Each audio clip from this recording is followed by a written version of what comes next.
Oh my God, it is Quando, y'all. It's got to be. They talking about it was the rapper that performed at the Vibe, at the club. They talking about it was Quando. Look at all them bullets. Yeah, they got them picking up bullets. Death threat all you want to, man, bro. That's just some words, man. Do be an action. I'm going home to my daughter. Right. And if I didn't, God called me. Right. But I'm going home to my daughter, bro. I'm not even the type of person to move without a firearm. The number of times Lil Durk has allegedly attempted to remove Quando Rondo is insane, and what's even more bizarre is that he has failed each time, and that failure has come back to haunt him as an individual. I'm not sure if people still say that. I just don't see their comments anymore. You see their comments a lot, and they kind of chilled out a little bit. I'm sure you know why the slide for Von was in all his mentions. He's currently incarcerated. Lil Durk's demise appears to have started when fans started the Von movement, a catchphrase that taunts Durk and asks why he hasn't avenged V's death. This phrase partially comes from a well-known King Von lyric in which he raps that if he dies, his people will slide daily to avenge him and raise the mate. In addition, there are lyrics from Lil Durk's song Back in Blood in which he states that if the K-ear isn't dead, you can't wear a rip shirt. I don't know if people still say it for some reason, but I don't see their comments anymore. Have you seen comments a lot? They seem to have relaxed a little bit. I wonder why, regrettably, members of his gang were reportedly wearing wires, recording everything that happened inside OTF's walls, which ultimately led to his arrest.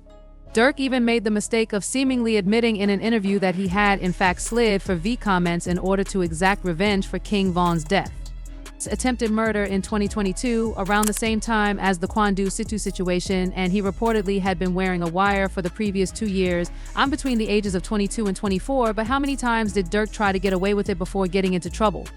Let's go deeper into the fateful night when King Von's close friend Lil Tim pulled the trigger, which would set off a series of violent and relentless events. Von's reputation as a successful rapper and a feared figure in Chicago drill circles made his death extremely. In April 16, 2021, just months after Von's death, Rondo went online to deny rumors that he had been shot at. He claimed that he was protected and frequently rode in a bulletproof vehicle to protect himself.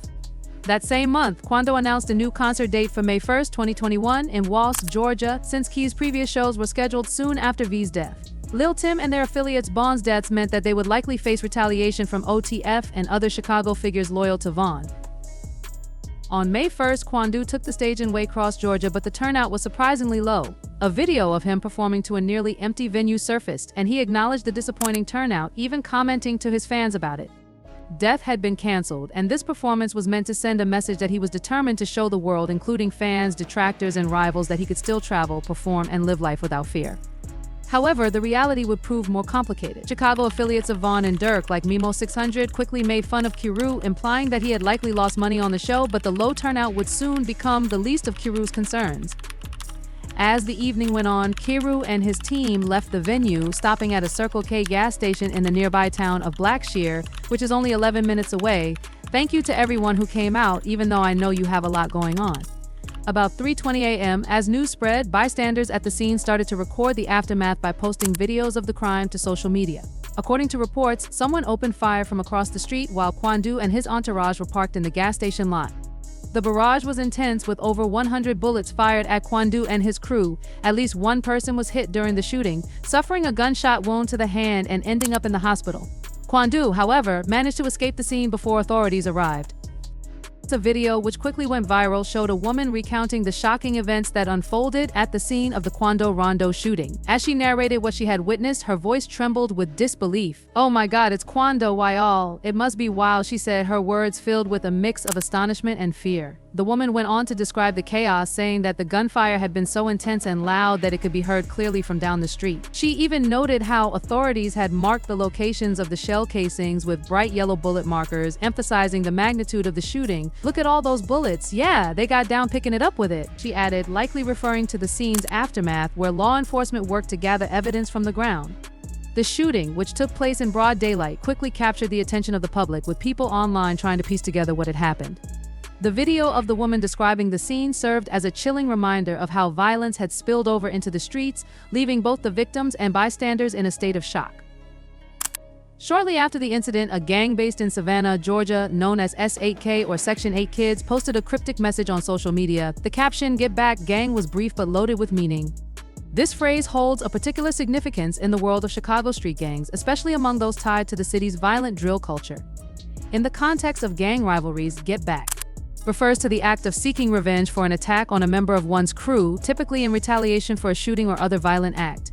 The phrase itself is associated with King Von's group, known for their infamous focus on retaliation and getting back at those who've wronged them. The use of this phrase by S8K, an out-of-state gang, was seen by many as a signal that they might be involved or at least aware of the larger, ongoing beefs within the drill music scene.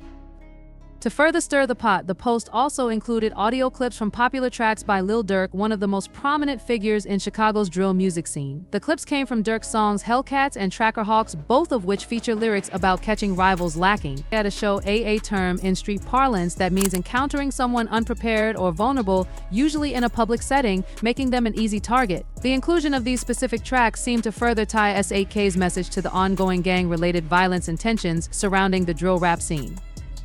The combination of the cryptic social media post, the reference to get back, and the use of Lil Durk's music made it clear that the S8K gang was, at the very least, making a statement about their involvement or their potential involvement in the violent atmosphere that surrounds both the rap and gang worlds. Whether or not the shooting was directly related to the ongoing beefs between drill music artists and their affiliates remains unclear.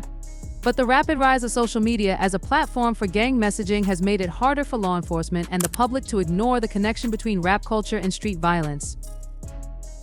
In the wake of the shooting, speculation ran wild online, with many wondering if the violence would escalate further. Would this be the beginning of a new wave of retaliation in the ongoing gang conflict? The involvement of S8K and their use of social media to broadcast their intentions added another layer of complexity to an already tense situation, one where music, street beef, and criminal activity often intersect in dangerous and unpredictable ways. It's still unclear whether S8K was directly taking responsibility for the ambush or merely celebrating what they perceived to be a successful strike on Durk's behalf, but lyrics that uncannily echoed the events of the attack on Quando did seem to take credit for the shooting on social media, which fueled rumors that it was an act connected to Lil Durk's camp, given Durk's long-standing ties to the Black Disciples. The day after the shooting, P.B. doubled down by posting a picture of himself looking unfazed. In a later interview, Pub addressed the threats against his life, making it clear that he wasn't intimidated. He claimed that death threats didn't faze him because he's a well-known affiliate of the group to which V was attached after the incident.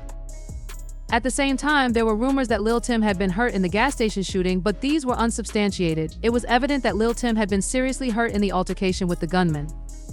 "I'm going home to my daughter, and if I didn't, God would call me right, but I'm going home to my daughter, bro, I ain't. I'm not even the type of person to move without fire." Tim revealed to fans on Instagram a few months earlier in August 2021 that King Val was now using a colostomy bag because of gunshot wounds he had received. It's unclear if this injury resulted from the violent altercation with V at the Waycross gas station or from an earlier incident in Savannah, but despite these difficulties, Rondo was determined to continue with his music career. On May 7, 2021, he released his sixth mixtape, Still Taking Chances, his first full-length project since the On the opening track, Blue Man Quando boldly raps about the rumored $1 million bounty placed on his head, reflecting the danger that had become a constant in his life. He goes further on the track Reedy, where he seems to mock King Von, boasting about smoking a dead guy and referencing his friend Tim's role in V's death. The tape was filled with references to the fallout from that incident and the immense consequences that had followed.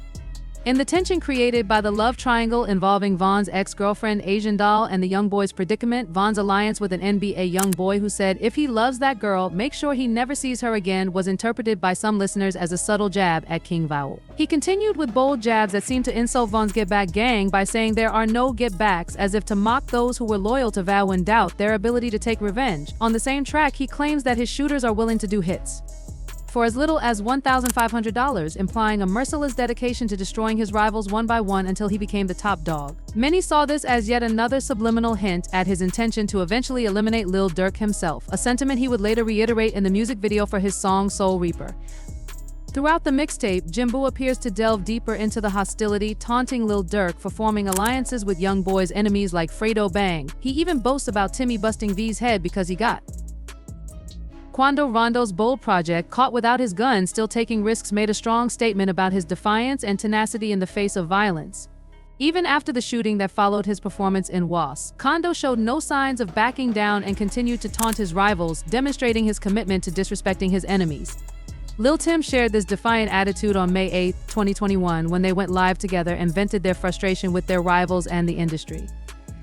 It accused people of attempting to ban them from music during the live session. They boasted about smoking purple babies and other enemies, making it obvious that they weren't scared of the Chicago hitters who were allegedly targeting them. I'm annoyed at you, AJ. You need to wake up. No boy can get that little bit straight up, bro. As time went on, rumors started to circulate. People were wondering whether the alleged $1 million bounty on Q's head was real or just another rumor after a video of him walking through Walmart by himself without any security surfaced in September. During my job, he was by himself, and everyone was commenting that, oh, he's supposed to be on the run, he is living life, as you can see, having fun. Despite the chatter, however, Quando appeared unfazed and publicly dismissed the threats against him.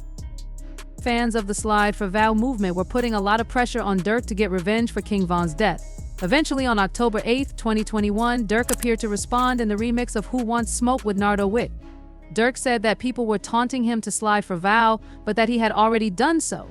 Fans didn't realize it on my piece, saying things like, I know they're trolling me, back in blood, you just don't know that's how it's supposed to be, he even implying that he had already done so.